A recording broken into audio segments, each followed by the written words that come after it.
tumanuka ibyo ngibyo tubireke tumanuka. Oya Ninde suhari Habi ibisambo se bijya bigaragara ntago bagaragara none se ko nabaga hano haruguru akaba yarari muri Ruyenzi narimbizi ko ati hepfo kubera we ubuzima yanjishije abantu bakavuga ngo dusabye abantu cyangwa se brabra yego asigaye hari ibintu biteye isesemi none se ko yabonye ndi umukecuru ko twavuganiraga kuri video call kucyatambwiye ati Jose ndabona tutabana igumire we wikorera akazi ariko akakano ka video call kamaze gufata indi ntera bavuganaga bambaye se nambaye ndi umukristo ahubwo nuko ntasizemo igitambaro nawe hari aho nagezeho nagukemanga uvuze kera bajyaga bavuga ngo ni Imana yirirwa handi igataha i Rwanda ariko menya atari yo abantu bari gukorera oya mumba bari mubaze Jose uramuzi ababwire ngo yego cyangwa oya ndaba nsinzwe oya nakwibonera ahubwo ese ubundi kuva wagera mu Rwanda mubonanye kangahe ni kangahe karubwo navuye Nyabugogo se n'umundi munsi umwe aso nafite nese yajyaga gukunda umukecuru yari yabuze inkumi ese Jose ubundi yo wirebye ubona uri umukecuru koko nge ntago ndi umukecuru mfite umwana umwe w'imyaka 7 rero ntakajya binzanaho nababwiye ko iyo amaso ahumye atareba ese wabonaga kuko waraho none se ubu iyo njya kuba ndeba biba byaragenze gutyo hako ni mundeke none se ndimo kumwita umujura kukubwira ngo vaye tubane nk'umugore n'umugabo byarabaye ahubwo niwe gisambo buriya unabeshye na leta irabihanira ninde musaza we muri mwe akaba yamwitabaje rega umusaza turabavandimwe abanyarwanda none se ikibazo kiwe nyine ubu tuvuga ntabwo wagwamagana nimero yacamo none se telefone yanjye kubera idacamo muhamagara David twese turabakozi oya umbrese umbrese yewe mva ngubwira ntabwo ari amasaha yewe mva ngubwira Ezeki nakubwira muri ugiye ku murongo umva we mfite ibimenyetso ndabifite bimuhama ntago rero najya kuvuga ikintu ntafitiye ikimenyetso yego abaye hazakoreshwa zirambaraga se akaba yakuriganya yandiganya tandiganya nzi ko hejuru y'imbaraga z'abakonikoni hari imbaraga z'Imana nimba umuntu atanga amafaranga timpa amafaranga ndagushakira uzakurongora ukamubura ni gute watanga amafaranga kuba uzakurongora ntakurongore nibibi icyaha oya nago tugushyira wese ufite umugore yes reka tubasuhuze kandi tubifurize ibihe byiza mwe mudukurikira umunsi ku wundi Kiranuka TV Impanuro TV Baraka TV na Carlos TV n'izindi mbuga nkoranyambaga zose dukunze kugenda dukoreraho nagiye mbabwira kenshi yuko je na Baraka turi mu kazi kose ko kubafatira ibisambo ndetse no kubibereka umunsi ku wundi cyane ko twamaze kumenya ko hari ibisambo byibisha bibiri ya Baraka ngo hayikaze yego urakoze ndi kumwe n'umuvandimwe merutse kubona ngo umuhanuzi muri ya mafaranga ashaka kumugira umugore wo nta wundi ni umuhanuzi ubundi witwa Dawidi amaze kuribona aravuga ati ntago yambara n'abacecuru zabazi abate kubiba n'abakubenze urashaka hi ariko reka tureke guseka nabibwiye abantu bwashize nababwira abantu ati harimo ibisambo byibisha bibiriya yego abantu babona amafaranga twita umurimo w'Imana cyangwa abavuga butumwa ntago ari bo muri kuyaha muri kuyaha inzererezi abantu birirwa hariya bashinze insengero bagize ibicuruza cyangwa se ibicuruzwa bakirirwa batera abantu ngo fire ngo abantu bari kugwa ngo basengera abantu ngo bakavanga ibiceri bari abantu bose nababwiye ko ari abajura n'abajura bibisha bibiriya n'abajura bibisha bibiriya bwaciye nandi kubwira abantu umuntu arambwira ngo umuntu uvuzeho reka tubanze twakire Jose bimeze turamwakira mu kanya umeze neza warakaye none ntarakarasa ubundi yishimye bayo bakubwiye kuri umukecuru wakwishima bakubenze imyaka ingahe undi Jose ugishije ukuri mfite imyaka 37 umukecuru nyamara none se yazajya gushaka inkumi izo zamumara umubara twamaze kumenya ko hari ahantu ari mu masengesho ari guhanura ubwo se arimo gusenga reka tugende reka arimo ari ibintu oya ntabwo ubundi muri make ari ibintu tuzana mu muco nyarwanda wakuye ko bagura umugabo ntago ngiye ngura umugabo none se amafaranga yatangiye ari amafaranga nayo yamuhaye agiye kugira ngo avunjishirize akuvunjishirize ntayo rero yamaye ntayame yavuze ko atanabuze amafaranga mu byo atunze ayafite njya kuri riba akanyishyura tugende tugereyo rero ayame baranamuze niwe muhanuzi wenyine mwahuye akagusengera ni wowe ntabwo yansengeye ahubwo yankweho nari nibereye ku kazi muri Kenya none arimo arashaka ikirere iyo ubenze umuntu ntago ukuraho telefoni ngo umuboroke agushaka kuri nimero zose ngo umubure mumbabarire ahubwo tumanuke mufate mu ikora Karosi reka nawe tubanze tuguhe ikaze Karosi niwe muhanuzi uzajya urya amafaranga i Kigali ibi birakaze kabisa uza ama audio ufite reka nigende barakugonga ibi bintu tujya tubikora abantu mugatangira ngo turi gusebya abakozi b'Imana nta mukozi w'Imana dusebye nituzajya tubazanira abagore basambanye bacinywa abagabo babo abavuga ubutumwa b'abagore bigize ingunzu nuko nguko nitubazanira abagabo nuko nguko none se ubundi abapfumu boko birirwa berekana bo ibitsina byafatanye babirimo barabikora kuri media wabibonye Jose narabibonye ngo bafatanye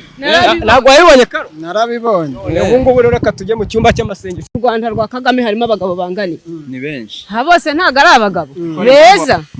asike ariko hari impamvu bamukurikiye nyine hari abandi ariko hari impamvu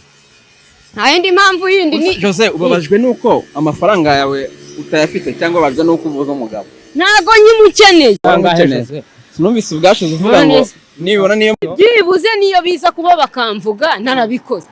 nicyo gikorwa tumanuke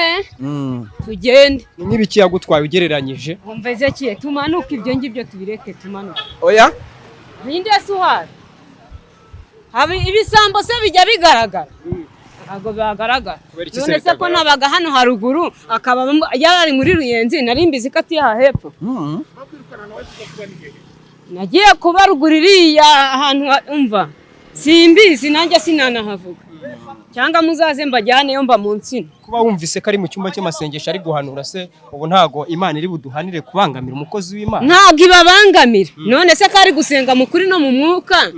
irababangamira gute none se gitumye uvuga ngo reka tujye kumureba turebe ko ari abantu arimo gusengera bari gufashwa yo Jose ihangane disi ku myaka 37 agakwita umukecuru Ezekiel ariko tukunda kuvuga nabaye umukecuru kubera we ubuzima yancishije abantu bakavuga ngo dusabye abantu cyangwa se brabra hasigaye hari ibintu biteye isesemi none yabonye ndi umukecuru ko twavuganiraga kuri video call kucyatambwiye ati Jose ndabona tutabana igumire yo wikorera akazi ariko aka kantu ka video call kamaze gufata indi ntera mwavuganaga wambaye se nambaye ndi umukristo ahubwo nuko ntasizemo igitambaro nawe hari aho nagezeho nagukemanga uvuze ngo byibura yababivugaga none se sibyo uri kuza umuntu ugusebya ako shani mu bireke ahubwo ntago muzi agahinda mfite ukanyanga kubera ko nanze kukubwira iby'ubukwe nta n'ibihari ubwo baranshinza ngo turabana naramubonye se ntawe nabonye nabyo banabonye umugabo ubura n'amafaranga tugende nyine arimo gusenga wayatanze naguze umugabo ntago ngura umugabo yes turakata hano ariko mana ya Kigali we ajya ngo mwahise Imana ya Israel se yo barayita kera bajyaga bavuga ngo ni Imana yirirwa ahandi igataha i Rwanda ariko menya atari yo abantu bari gukorera oya mumbabarire mubaze Jose uramuzi ababwire ngo yego cyangwa oya ndaba nsinzwe oya nakwibonera ahubwo ese ubundi kuva wagera mu Rwanda mubonanye kangahe ni kangahe karubwo navuye Nyabugogo se n'umundi munsi umwe ni nk'iminsi 3 muri aya mezi 3 mwigeze mubona ari ku manywa ntago nigeze mubona ku manywa mwaburaga nijoro yazaga yihishiye ijoro kugira ngo nazamenye hataha ariko wigeze kuvuga turi kuganira hari uburyo twigeze kuganira avuga ngo hari igihe ngo yaje ngo murakirana oya ntago oya biriya nabibonye njyane ni inzozi ziriya mu nzozi warose ashaka kukwangiriza ubusugi ibyo mumbabarire ibyo ntago bindeba icyo nzi cyo buri ibintu umuntu yanabonye si ngombwa ngo ajye kubitangaza iyo ni Imana yanjye aso nafite nese yajyaga gukunda umukecuru yari yabuze inkumi se Jose ubundi yo wirebye ubona uri umukecuru koko nge ntago ndi umukecuru mfite umwana umwe w'imyaka 7 rero ntakajya binzanaho none se ubundi mbere na mbere agutereta gusaba urukundo yarugusabye muri mu bihe bimeze gute cyane ko watubwiye ngo umuhamagara ugira ngo umwifashishe nk'umunyamasengesho yaguterese ati ubwo se urumva abantu bahuye gutyo ubwo namwe mugiye kunyinjiza mu bintu by'urukundo abantu barimo gufiyansanya cyangwa bakundana urumva mwebwe ntago mubizi nimwabiciyemo namwe nimwibaza uko mwagiye mukunda abasheri banyu uko mwagiye ari ugusaba rero uko se arunsaba umva ngo dukundane yakubwiye nge yarambwiye ngo ndumva wambera umugore ukaza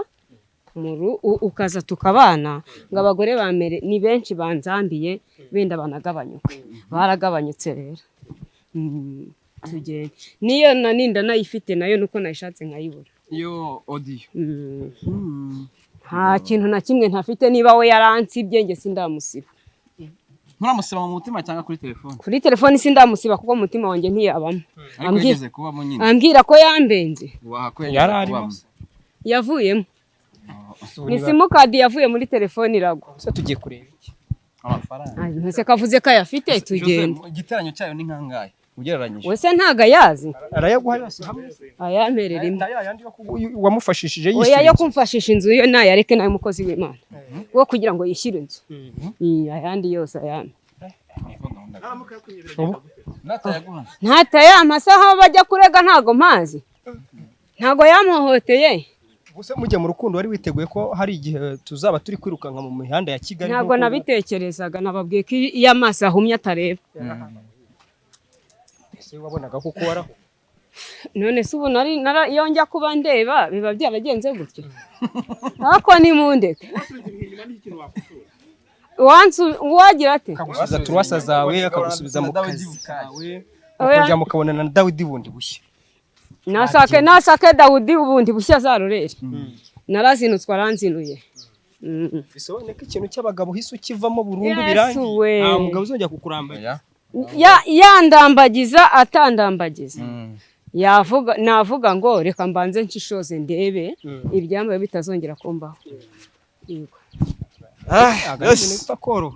turi mu mihanda tugiye kureba uwo muhanuzi witwa David Baraka rero batubwiye yuko ari mu cyumba mu by'ukuri tubabwira kenshi cyane gashoboka ko yazaga aje kunonara aho ndi nuko bimeze kandi ari hano Baraka bino bintu tujya dukunda kubikora ugasanga bamwe ngo turi kwirwa twirukanka n'utubodaboda bandi ngo ibi ni ibiki ngo tuba dukora nkawe nk'umunyamakuru ijisho rya rubanda iyo uri muri uyu mujyi ukabona n'izo comment z'abo bantu baba bameze nkaho bagaye ibyo bintu twakoze ubifata gute uba wumva biguhiye courage biguca intege bigenda tugiye kwa David ntago ndi ijisho rya rubanda ndi ijisho ry'abakristo rero abakristo nk'ijisho ry'abakristo none turi muri operation yangewe ni igisambo yankuye kure akoze ibyo ngibyo wabihanirwa hinde none se ndamwite ndimo kumwita umujura kukubwira ngo vaye tubane nk'umugore n'umugabo byarabaye ahubwo niwe gisambo buriya unabeshye na leta irabihanira ntago ndi kumusebye aho yankuye arahazi n'icyangombwa cyanzanye ndagifite ntago nakijuguye none ko muri make ufite n'ibihamya bigaragaza ko yakwiye ndabifite ni hano twagezeyo urukuzinga neza basenge neza ahubwo ariko wasanga Imana yari yabivuze bivuga ko hari igitero kigiye kuza bari gusenga bagikuraho bagikuraho batagikuraho kiguma abasengere buzure na mwuka wera umusista ari gukora ikihende ndetse ngira ngo nk'uko twabiberetse kuri kamera n'undi kuva twatangira iki kiganiro kugera ahangaha tugeze hariya niho David asengera urya muhanuzi bavuze ko nyine yariye amafaranga y'uyu mudamu nk'uko yabitwumvishije mu audio mu kiganiro cya mbere cyabanje no mudamu turi kumwe nk'uko yagiye abigarukaho n'ubundi Ezekiel yavuze ati icyo nshaka ni amafaranga yanjye yego cyane ko David muri kiganiro cya mbere yatubwiye ati njye amafaranga ntago ariyo ntabwo ari cyo kibazo Jose ubonye amafaranga yawe nizere nawe ko ari ugutuza nta kindi kibazo mfite ntago waba warabenzwe buri byawe kuko twamaze kumenya ko hari abantu bari gusenga Baraka ntabwo ikitujyanye ari ukubangamira umutekano w'abari gusenga kuko gusenga k'umuntu ni imyemerere yiwe cyane ni imyemerere n'imyizerere ye n'abantu bataza kuza wenda badukurikiye bataza kubifata ukundi kuntu ariko babanze bumve ko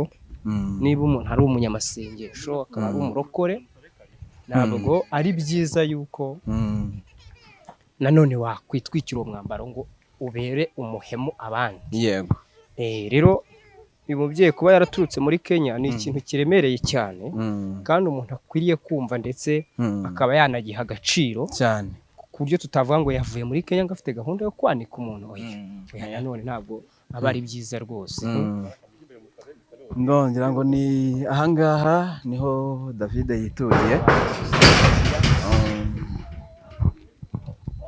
Nyiriwe neza, muri amahoro?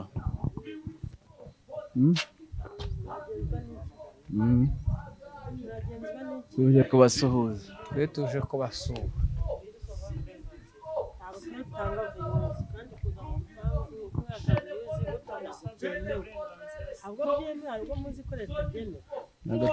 Ntabwo turi kubashakiraho views.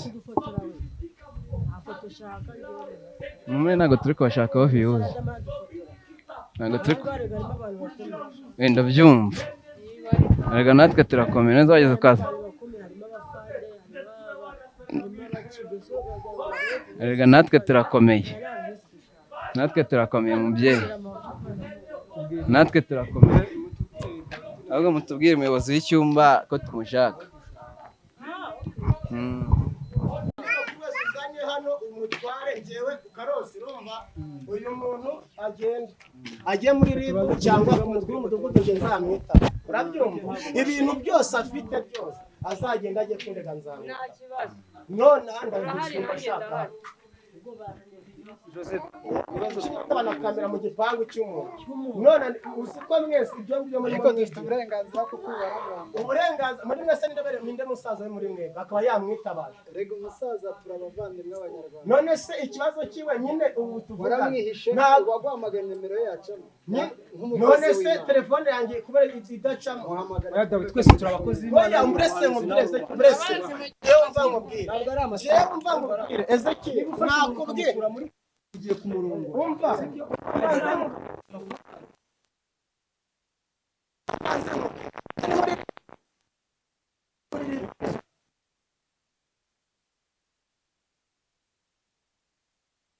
yewe nakubwiye cyomba mbanzemo sobanura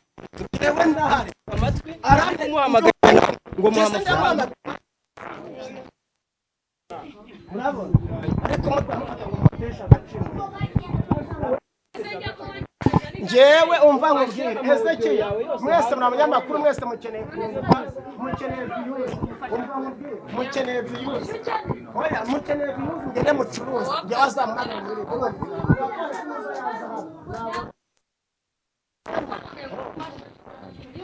Ndagusenda bihorera ariko.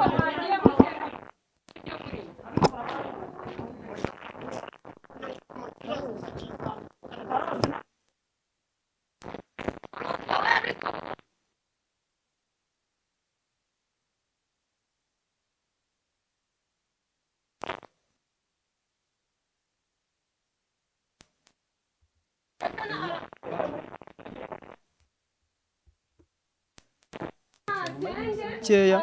biza kurangira bigenze gute Dawidi amukubye ku matelefoni ntago amufata. Ejo bundi ngiye uyu mudamu twari ku kiganiro sibyo duhamagaye Dawidi aravuga ayo mafaranga ngo ntabwo nagize gute nayabuze ati ndahantu ndahanaha niba ashaka amafaranga na Yes, ngira ngo nk'abo twatangiranye runo rugendo rwo kujya kureba aho Dawidi cyangwa se David atuye cyangwa se abarizwa acumbitse. Urugendo ntago rwatugendeye neza cyane. Nangiye kuvuga ngo giga. Yes, nuko byagenze twakoze urugendo rw'iminota itari myinshi ariko itari na mikeya. Nandi kumwe na Ezekiel, ndi kumwe n'uno mukobwa Jose, twasanze David n'umukobwa, twasanze David n'umudamu. Ufite umwana ara? Umudamu narashatse. Ndi umufiyemeri. Umufiyemeri. Yego. Dusanze David rero aho ari gusenga, twanga kubangamira uburenganzira bwabo basenganaga, ariko agerageje gusohoka cyangwa se bamutuzaniye atubwira n'ubundi ko ikibazo kizakemukira muri polisi, adashaka kuvugana n'uno mukobwa yise umukecuru. Ese kiye abahanuzi b'ubu rero mu gushidikanywaho ejo ndi kubona Scovia ari kuvuga ati mu ndebe abahanuzi dufite ashyiramo bya bindi byawe na dore na numuze nimba dore imbago nimba arindi ibyo ngubu rero bisigaye bincanye biriya byanjye ibyo ndabyemera ariko ibya Dawidi byo birenze ibyanjye niko gahunda zimeze cyakora icy'ingenzi nuko ibyo dukoze nibyo twemererwa natwe nk'abantu ntabwo icyari kitujyanye ari ukujya guhungabanya umutekano wabo tuhasanze kandi ikindi niba turi abanyamasengesho tugomba kubaha Imana abantu bari gusenga umurokore ndi umurokore uyu mwene data nawe ni umurokore umuntu umwe nta mpamvu yo gufata icyumba cyose ngo gihungabanywe kubw'umuntu umwe cyangwa kubwacu niyo mpamvu yonyine kandi burya ni n'imbaraga z'Imana kuba muri iki gihe ugira icyumba cy'amasengesho nabwo bakaba bataramenya yuko icyumba cy'amasengesho kiri aho hantu burangiye ntabwo narwanya amasengesho buriya hari impamvu gihari kandi arega ntabwo leta yanze ko abantu basenga yanze ibikorwa n'abasenga ntabwo yigeze yanga ko abantu basenga uburyo bwose wasengamo nyenda bwemera gusa nibunyuranye n'amategeko ukagira icyaba uzabiryozwa uko byagenda kose kuko dufite leta iri maso ijana ku rindi yego Ezekiel kadushimira abadukurikiye uyu Jose tumushimiye ariko tubabwire ko inzira zizagaragara inzira zizajyamo twe twakubwiye no kujya kuri RIB kujya mu buyobozi bwa nzajyayo kuko ibyo mvuga ni ukuri ntago mubeshyira nubwo tugeze yakitara akakikubita hirya no hino arabizi yego biragushimije kongera kubona umuntu wari umukunzi wawe ndamubonye yaranyihishe naramubuze wese wishima kanyamuneza kaje kubonye umukunzi utamuhobeye muhobere se yabyemera atanakeneye no kunyegera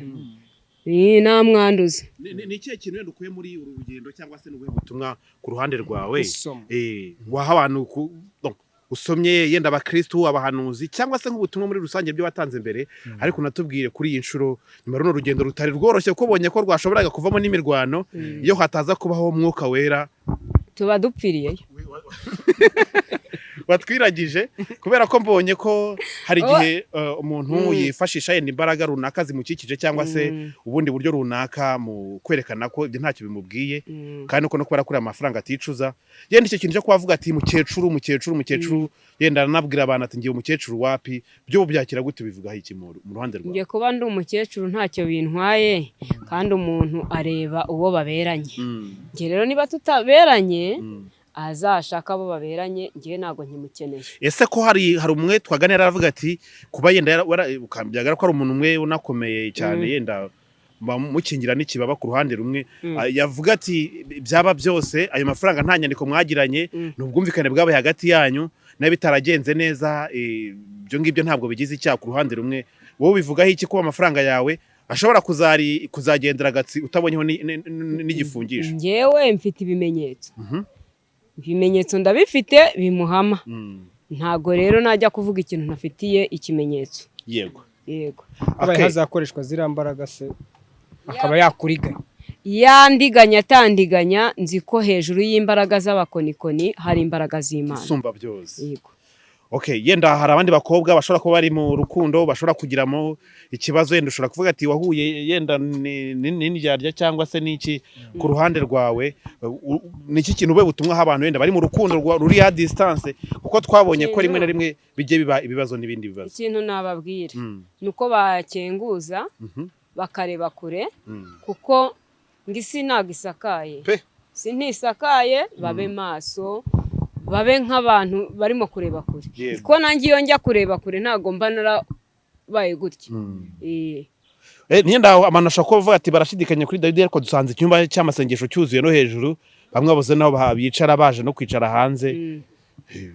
ukuri gufatika gufite ngewe nawe ashobora ati umukobwa naje kureba uyu muvugabutumwa ufite amavuta angana gutya nawe afite amavuta aba yemeye akaza tugahura abantu bari wisa abasazi bari mu cyumba cy'amasengesho bari gusenga nge ntago ndimo kureba bari gusenga ndareba Dawidi kuko niwe dufitanye ikibazo abo ni gahunda zabo nibo gahunda zabo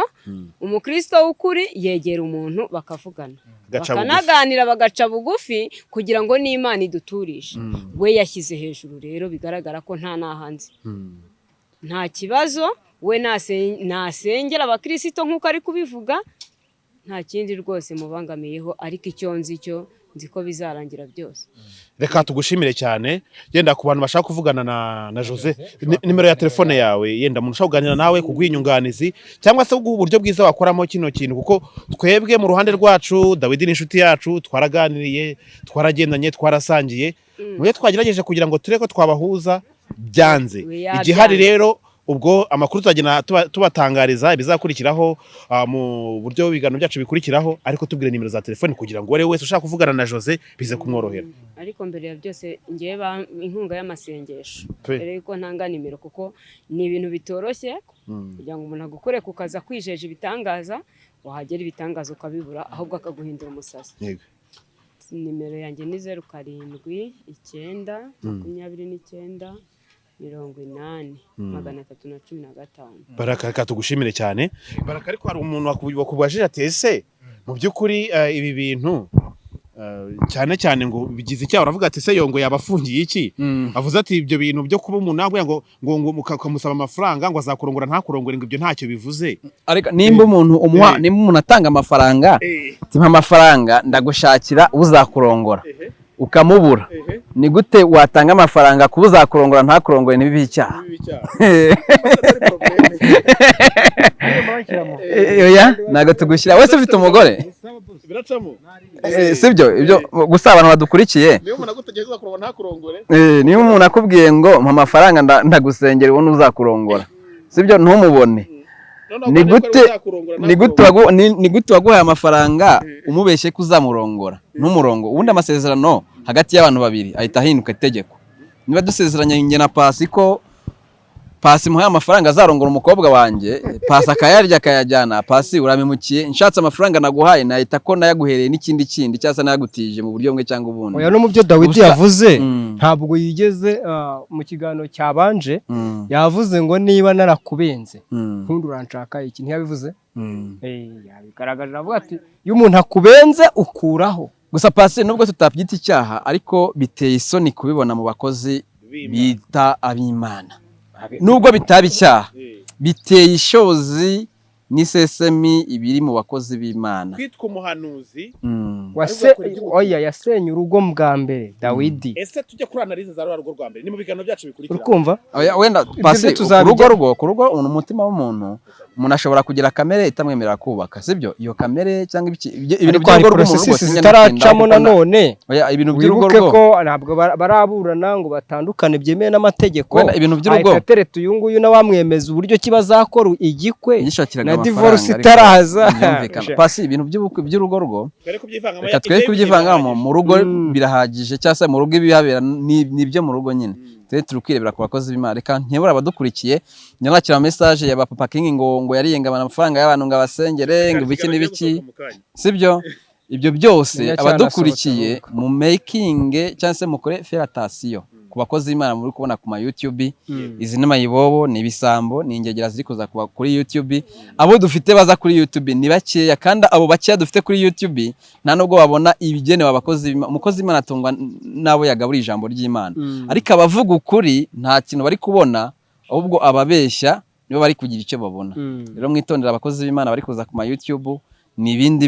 byo ni ibindi bashishoze ntagire umuntu wongera kubatubura. Uzi ko buriya ushobora gusanga nk'abarutayise batakiri turusha kandi ari bavuga ibintu bizima. Aro n'umushinga wakirya usigaye watira ibya Gitwaza. Aro wakiriye ibya Gitwaza. Aravuga ngo ni wese mu badiyakoni be mu bakimu. Babarira icyo kiganiro kizaza mu bindi bikurikira. Pasi urakoze cyane. Bakunda Imana barinde. Yego.